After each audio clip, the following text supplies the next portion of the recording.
سيدنا ومولانا محمد رسوله النبي الأمي الأمين الكريم الرؤوف الرحيم. أما بعد أعوذ بالله من الشيطان الرجيم. بسم الله الرحمن الرحيم. كل نفس ذائقة الموت. آمنت بالله صدق الله مولانا العظيم. إن الله وملائكته يصلون على النبي يا أيها الذين آمنوا صلوا علیہ وسلموا تسلیما. مل کے سارے دوست آقا علیہ السلام کی بارگاہ میں ہدیہ درود کا نذرانہ پیش کریں. اللہم صلی علی سیدنا و مولانا محمد وعلی آلہ وصحبہ وبارک وسلم. مولا صلی وسلم دائما ابدا علی حبیبک خیر الخلق کلہم. گھنے درخت کے نیچے سلا کے چھوڑ گیا. گھنے درخت کے نیچے سلا کے چھوڑ گیا. عجیب شخص تھا سپنے دکھا کے چھوڑ گیا. اور جو بادلوں سے بھی مجھ کو بچا کے رکھتا تھا. جو بادلوں سے بھی مجھ کو بچا کے رکھتا تھا. بڑی جو دھوپ تو بے سائبان چھوڑ گیا. اور یہ اجڑا ہوا گھر بھی اسی شخص کی نشانی ہے. یہ اجڑا ہوا گھر بھی اسی شخص کی نشانی ہے جو اپنے نام کی تختی لگا کے چھوڑ گیا. اور کتنی الجھ گئی ہے جدائی میں زندگی. ایک شخص جفا کر کے احسان کر گیا. جو بات بات پہ مجھے کہتا تھا اپنی جان. لوگوں وہی شخص مجھے بے جان کر گیا. اور پہلے وہ میری ذات کی تعمیر میں رہا. پھر اپنے ہی ہاتھ سے مجھے مسمار کر گیا. وہ آ ملا تو فاصلے کٹتے چلے گئے. اور بچھڑا تو سارے راستے دشوار کر گیا. اور بچھڑا کچھ اس ادا سے کہ رت ہی بدل گئی. ایک شخص پورے شہر کو ویران کر گیا. انتہائی عزت و احترام کے لائق بزرگوں، دوستوں، نوجوان ساتھیوں، عزیز بچوں، السلام علیکم ورحمۃ اللہ وبرکاتہ. آج ہم محفل کل میں جو کہ والدہ محترمہ ہیں محترم ڈاکٹر عرفان صفدر واہلہ صاحب، ایڈوکیٹ عمران صفدر واہلہ صاحب، اور جو کہ اہلیہ محترمہ ہیں ڈاکٹر صفدر واہلہ صاحب مرحوم و مغفور، ان کے ایصال ثواب کے لیے ہم سب اکٹھے ہوئے ہیں. کریم اللہ کی بارگاہ میں دعا کرتے ہیں کہ میرا کریم اللہ ہماری اس مقدس محفل کو اپنی بارگاہ میں شرف قبولیت عطا فرمائے. عمران صفدر صاحب آپ اگر قریب تشریف لے آئے ادھر. ایڈوکیٹ صاحب قریب آ جائیں. حاضرین محترم، دنیا میں سب سے بڑی حقیقت جو ہے اسے موت کہتے ہیں. اور زندگی اتنی بے وفا ہے کہ جو بھی اس کو پاتا ہے وہ اسے موت کا تحفہ دیتی ہے. دنیا کے اندر جتنے فرقے پائے جاتے ہیں ان میں عبادات معاملات پر اختلافات ہیں. واحد مسئلہ موت ہے جس پر کسی کو اختلاف نہیں ہے. ادیان عالم میں اگر دیکھا جائے تو ہر مذہب کا اپنا نقطہ نظر ہے، ہر مذہب کا اللہ کو ماننے کا طریقہ جدا ہے، ہر مذہب کی عبادات جدا ہیں، ہر مذہب کے معاملات جدا ہیں۔ پوری دنیا کے تمام ادیان اور مذاہب جس بات پر متفق ہیں وہ صرف موت ہے، اور یہ موت، ایک فلسفر نے کہا کہ جب بچے کو اندھیرے کی طرف بلایا جائے تو جس طریقے سے وہ بچہ اندھیرے میں جانے کی طرف ڈرتا ہے، ایسے ہی موت ہے، لوگ موت کی طرف جانے سے ڈرتے ہیں۔ اور موت ایسی حقیقت ہے کہ جس طرح یہ بادشاہ کو آتی ہے ایسے ہی گداگر کو آتی ہے۔ موت ایسی حقیقت ہے یہ جیسے شہنشاہ کو آتی ہے ایسے ہی گداگر کو آتی ہے، ایسے ہی فقیر کو آتی ہے۔ یہ موت جس طرح بوڑھے کو آتی ہے ایسے ہی جوان کو آتی ہے۔ یہ موت جیسے صحت مند کو آتی ہے ایسے ہی بیمار کو آتی ہے۔ اور دنیا کی، میں نے عرض کیا کہ واحد حقیقت ہے جس سے انکار کیا جا سکتا نہیں ہے۔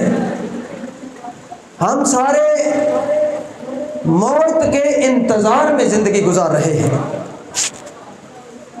اصل میں ہمیں موت سے ڈرایا بہت گیا ہے کہ موت بڑی سخت ہے، کٹھن ہے، اندھیرا ہے۔ جس طرح بچے اندھیرے میں جانے سے ڈرتے ہیں اس طرح بندہ موت میں جانے سے ڈرتا ہے، لیکن اس لکھنے والے کو شاید یہ خبر نہیں تھی کہ بچے کو اندھیرے میں اگر کوئی اپنا آواز دے تو پھر وہ اندھیرے میں جانے سے ڈرتا نہیں ہے، بلکہ وہ شوق سے اور دوڑ کر اندھیرے کی طرف جاتا ہے، کیونکہ اس کو آواز جو کانوں میں سنائی دیتی ہے وہ کسی اپنے کی آواز ہوتی ہے۔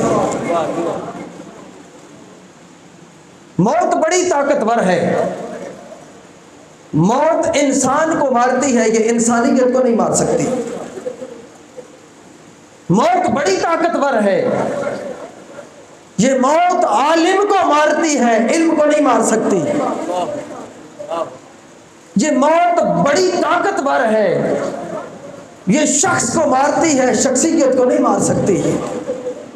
اسی لیے کہتے ہیں کہ شخص بن کے نہ جیو، شخصیت بن کے جیو، عالم بن کے نہ جیو، علم بن کے جیو، انسان بن کے نہ جیو، انسانیت بن کے جیو، تاکہ موت آئے بھی تو موت انسان کو لے جائے، تمہاری انسانیت کو موت نہ آ سکے۔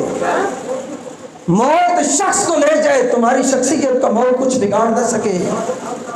موت عالم کو لے جائے، تمہارے علم کا موت کچھ بگاڑ نہ سکے۔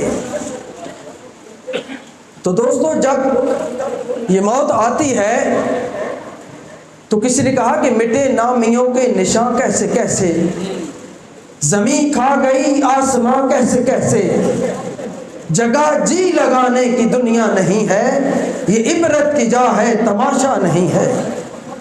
تجھے پہلے بچپن نے برسوں کھلایا، جوانی نے پھر تجھ کو مجنوں بنایا، بڑھاپے نے پھر آ کے کیا کیا ستایا، اجل تیرا کر دے گی ایک دن صفایا، جگہ جی لگانے کی دنیا نہیں ہے، یہ عبرت کی جا ہے تماشا نہیں ہے۔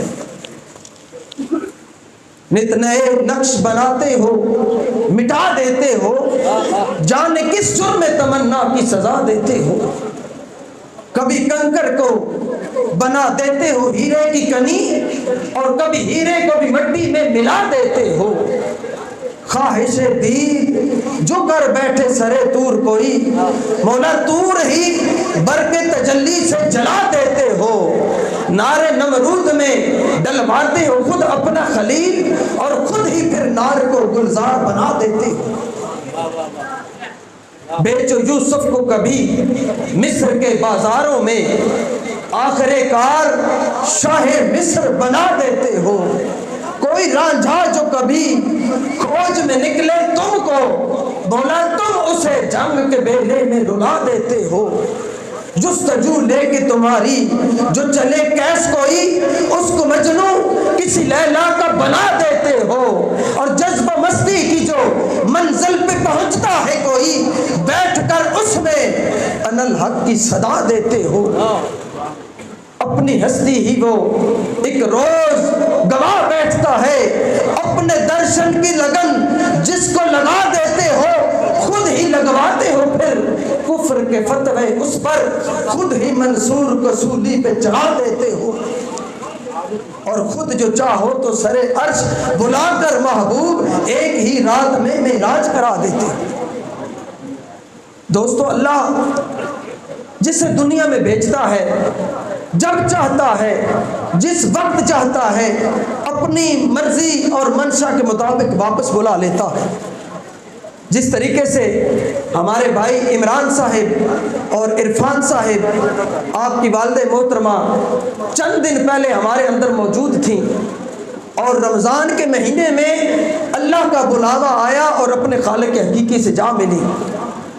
تاجدار کائنات صلی اللہ علیہ وآلہ وسلم نے ارشاد فرمایا، جو بندہ رمضان کی مقدس گھڑیوں میں اللہ کو پیارا ہوتا ہے، اور جس بندے کی روح قفس انصری سے رمضان کی مبارک گھڑیوں میں نکلتی ہے، اپنے خالق سے ملتی ہے، میرا کریم اللہ اسے بغیر حساب و کتاب کے جنت میں اعلیٰ مقام عطا فرماتا ہے۔ جو بندہ رمضان المبارک میں اللہ کو پیارا ہوتا ہے، تاجدار کائنات صلی اللہ علیہ وآلہ وسلم ارشاد فرمایا کرتے تھے، میرے صحابہ میری خواہش ہے کہ جب میں محمد کی موت آئے تو میں روزے کی حالت میں ہوں۔ صحابہ نے پوچھا، یا رسول اللہ صلی اللہ علیہ وآلہ وسلم اس کی حکمت کیا ہے؟ تاجدار کائنات نے فرمایا، جب کوئی مجرم جج کی عدالت میں پیش ہوتا ہے تو بھوک اور پیاس کی وجہ سے جب اس کا چہرہ لٹک جاتا ہے تو سزا دینے والے جج کو اس پر ترس آتا ہے۔ میرے صحابہ، میں محمد چاہتا ہوں کہ جب میرے اعمال میرے رب کی بارگاہ میں پیش کیے جائیں تو اس وقت میں اپنے رب کی رضا کی خاطر بھوک میں بھی ہوں، اور میں اپنے رب کی رضا کی خاطر پیاس میں بھی ہوں۔ اور میرے صحابہ، میری خواہش ہے کہ جب میں محمد کی روح نکلے تو میں رمضان کے روزے سے ہوں، اور میں رمضان کی گھڑیوں میں ہوں، اس لیے کہ رمضان میں مرنے والے انسان سے بھی اللہ پیار فرماتا ہے۔ اور ہم ایک ماں کے اصالِ ثواب کے لیے اکٹھے ہیں۔ دوستو، اللہ کی عزت کی قسم، جن کے باپ ہیں اللہ ان کے والدین کو سلامت رکھے، لیکن یتیمی اصل باپ کے جانے سے نہیں ہوتی، اصل یتیمی اس وقت آتی ہے جب بندے کے سر سے ماں کا سایہ اٹھ جاتا ہے۔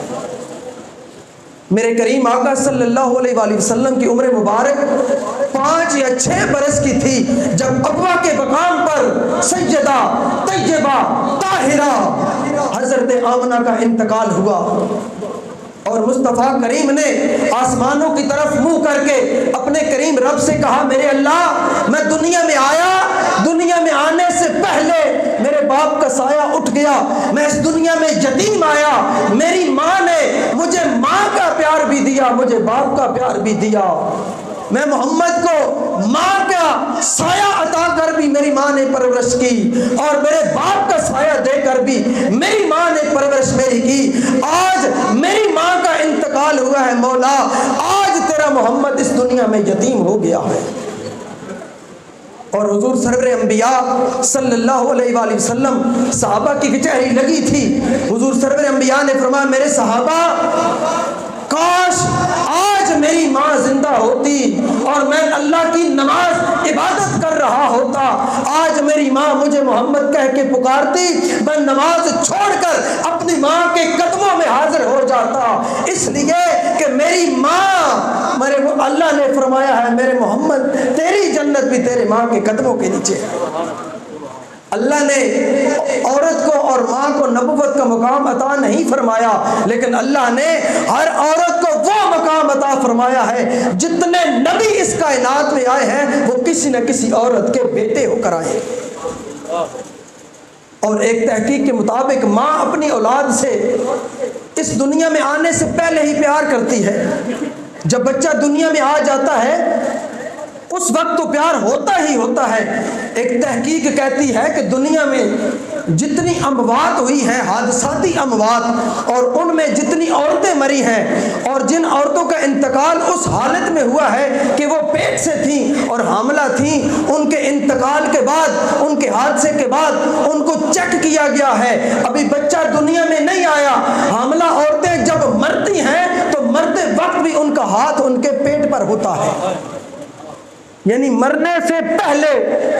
اور اولاد ابھی دنیا میں آئی نہیں ہے، اولاد کو ماں نے دیکھا نہیں ہے، لیکن اس کی پیٹ میں ہی ماں کو اتنا اس اولاد، آنے والی اولاد سے پیار ہوتا ہے کہ خود تو مر رہی ہوتی ہے لیکن بچے کا اتنا خیال ہوتا ہے کہ میرے پیٹ میں جو بچہ ہے اس کو بھی کوئی نقصان نہ ہو.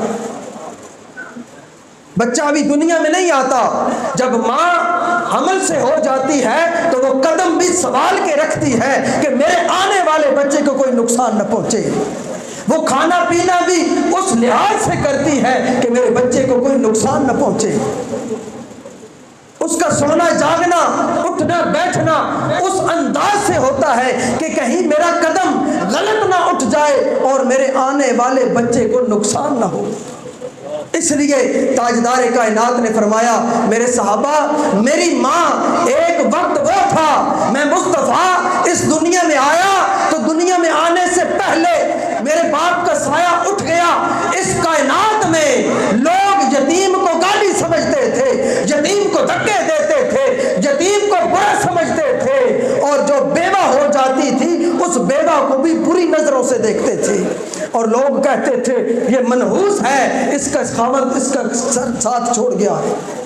میرے صحابہ، آقا علیہ السلام کی چشمان مقدس پر آنسوؤں کی برسات ہے، داڑھی مبارک آنسوؤں سے تر ہے. صحابہ نے پوچھا یا رسول اللہ آپ کیوں روتے ہیں؟ آقا علیہ السلام نے فرمایا آج میں محمد کو میری ماں یاد آ رہی ہے. میرے صحابہ، ایک وقت تھا جب میرے باپ کا انتقال ہوا، میری اماں آمنہ کی عمر 25 برس تھی. مکے کے سرداروں نے میرے دادا عبد المطلب کو بلایا اور عبد المطلب کو کہا، اے عبد المطلب، تیری بہو جوان بھی ہے اور حاملہ بھی ہے اور بیوہ بھی ہے، یہ گھر سے جب نکلتی ہے تو یہ خوشبو لگا کے نکلتی ہے. میرے صحابہ، میرے دادا جب گھر آئے تو میرے دادا نے میری والدہ کو بلایا اور کہا آمنہ آج میرا سر شرم سے جھک گیا ہے. پوچھا ابا جان کیا ہوا ہے؟ کہنے لگے آج مکے کے سرداروں نے مجھے بلایا ہے اور مجھے کہا ہے اے عبد المطلب تیری بہو جوان بھی ہے اور بیوہ بھی ہے، جب یہ گھر سے نکلتی ہے، عرب کا دستور ہے بیوہ عورت جب گھر سے نکلتی ہے وہ خوشبو نہیں لگا سکتی، تیری بہو جب گھر سے نکلتی ہے خوشبو کے لگا کے نکلتی ہے. آمنہ آج مجھے بڑی تکلیف ہوئی ہے. میرے صحابہ، میری ماں نے دھیمے لہجے میں ابا جان سے کہا، میرے دادا سے کہا تھا ابا جان اللہ کی عزت کی قسم، میں جب سے حضرت عبداللہ کا انتقال ہوا ہے خوشبو لگانا تو دور کی بات، میں نے خوشبو کو ہاتھ کبھی نہیں لگایا. میرے دادا نے پوچھا آمنہ پھر یہ خوشبوئیں کیسی، یہ خوشبوؤں کے ہولے کیسے، یہ فضائے معطر کیسی؟ کہا ابا جان اللہ کی عزت کی قسم، جب سے یہ بچہ آمنہ کے پیٹ میں آیا ہے میں جب سے گھر سے نکلتی ہوں میں خوشبو لگاتی نہیں، خوشبوئیں بڑھ کر میرا طواف کرتی ہیں. ابا جان جب سے یہ بچہ میرے پیٹ میں آیا ہے دنیا کی خوشبوئیں، آسمانوں سے جنت کی خوشبوئیں آتی ہیں اور وہ میرے ساتھ دامن کے ساتھ لپٹ کر میرا استقبال کرتی ہے. ابا جان جب میں جنگل میں جاتی ہوں ان خوشبوؤں کو دیکھ کر جنگل کے درندے جنگلی شکار چھوڑ کر میرا طواف شروع کر دیتے ہیں اور ان خوشبوؤں کے وہ بھی مزے لیتے ہیں. ابا جان جب سے یہ میرا بیٹا میرے پیٹ میں آیا ہے میں جہاں جاتی ہوں بادل کے ٹکڑے مجھ پر سایہ کرتے ہیں. ابا جان میں جب بھی پانی نکالنے کنویں کی طرف جاتی ہوں کنویں کا پانی ابل کر پہلے باہر آ جاتا ہے. اے میرے ابا جان جب مکہ کے پتھر میرے قدموں کے نیچے آتے ہیں وہ پگھل کر موم بن جایا کرتے ہیں. اے میرے صحابہ میں محمد پر یہ وقت بھی تھا میری بیٹی سیدہ طیبہ طاہرہ سیدہ زہرا 10 برس کی تھی، اور مکے کے وہ لوگ، میں نے وہ زمانہ بھی دیکھا ہے جب مکے کے لوگ مجھے تانے دیا کرتے تھے۔ مکہ کے بدبخت کافروں نے میری اس پاک حیا والی بیٹی جس کا فرشتے احترام کرتے ہیں، جس بیٹی کا جبریل حیا کرتا ہے، ان بدبختوں نے اس میری بیٹی کے بھی حیا نہ کیا، اور مکے کے اندر کعبے کے سامنے میں اللہ کی عبادت کر رہا تھا اور ان بدبختوں نے میرا گریبان پکڑنے کی کوشش کی۔ وہ وقت بھی میں محمد نے دیکھا ہے۔ آج مجھ پر وہ وقت ہے کہ دنیا کا جم غفیر میری تمکنت کے آگے سجدہ ریز ہے۔ مکہ کے بڑے بڑے سردار، مدینے کے بڑے بڑے وڈیرے میری تمکنت حیات کے سامنے سجدہ ریز ہیں۔ جوک در جوک قافلوں میں سارے لوگ میری محفل میں بیٹھنا باعث فخر سبز رہے ہیں۔ کاش آج میری ماں زندہ ہوتی، وہ دیکھتی کہ اس کائنات میں آمنہ کے لال کو اللہ نے کتنے مقام عطا فرمائے۔ دوستو، یہ موت اس نے کسی کو نہ چھوڑا، اسی نے نہ چھوڑا، نہ کسرا نہ دارا، اسی سے سکندر صفاتے بھی ہارا۔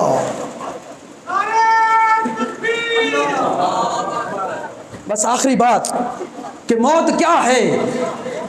علی پاک نے فرمایا، علی پاک سے کسی نے کہا علی پاک لوگ موت سے ڈرتے ہیں، فرمایا لوگ موت سے نہیں ڈرتے، لوگ اپنے اعمال سے ڈرتے ہیں۔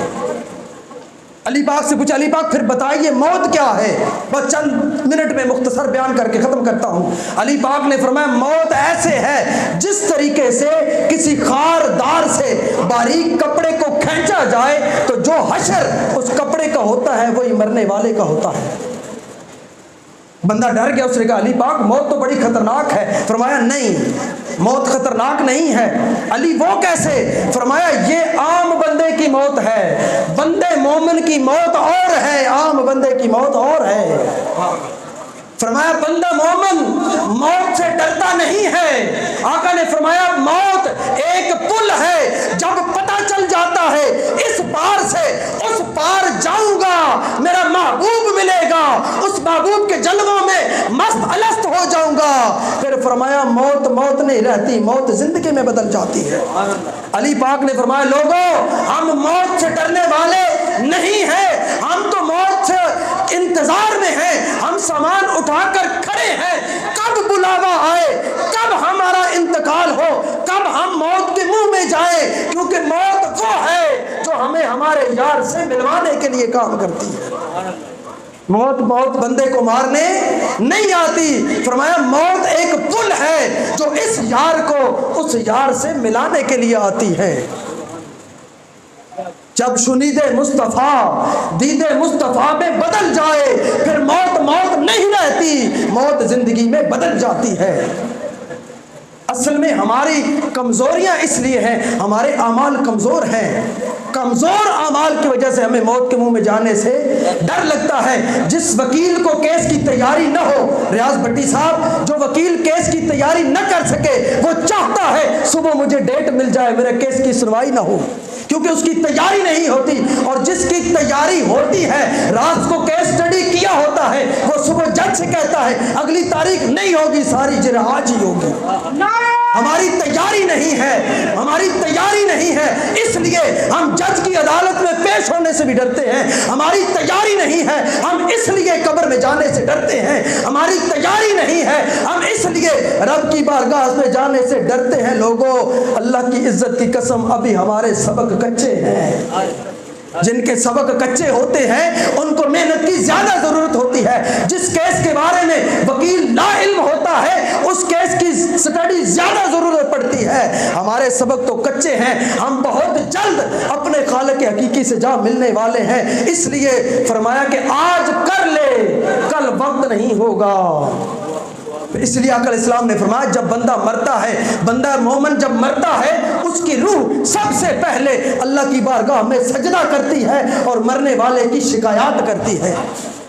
یا رسول اللہ، اللہ کی بارگاہ میں روح کیوں سجدہ کرتی ہے؟ آقا علیہ السلام نے فرمایا اللہ اس طریقے سے روح کو پہلے اپنی بارگاہ میں بلاتا ہے۔ روح جب اس کائنات میں آتی ہے، روح کے اندر رنگ چڑھتے ہیں، کہیں غیبتوں کا رنگ چڑھتے ہیں، کہیں جھوٹ کے رنگ چڑھتے ہیں، کہیں مکر و فریب کے رنگ چڑھتے ہیں، کہیں جاہ و منصب کے رنگ چڑھتے ہیں، کہیں حرام مال کے رنگ چڑھتے ہیں، کہیں بے حیائی کے رنگ چڑھتے ہیں، کہیں بد نگاہی کے رنگ چڑھتے ہیں۔ جب روح پر اس دنیا کا رنگ چڑھتا ہے، روح میلی ہو جاتی ہے، روح گندی ہو جاتی ہے، اللہ روح کو اپنی بارگاہ میں بلاتا ہے، روح کو اپنی بارگاہ میں بلا کر اس سے سجدہ کرواتا ہے، اسے سجدہ کروا کر صاف کرتا ہے، روح کو اجلا کرتا ہے، ستھرا کرتا ہے، اور پھر کہتا ہے روح تو دنیا سے آئی تھی، میلی ہو کر آئی تھی، میری بارگاہ میں سجدہ کر کے اب تو ستھری ہو چکی ہے، اب تو اس قابل ہو گئی ہے کہ تو میرے محبوب کا قبر میں دیدار کر سکے۔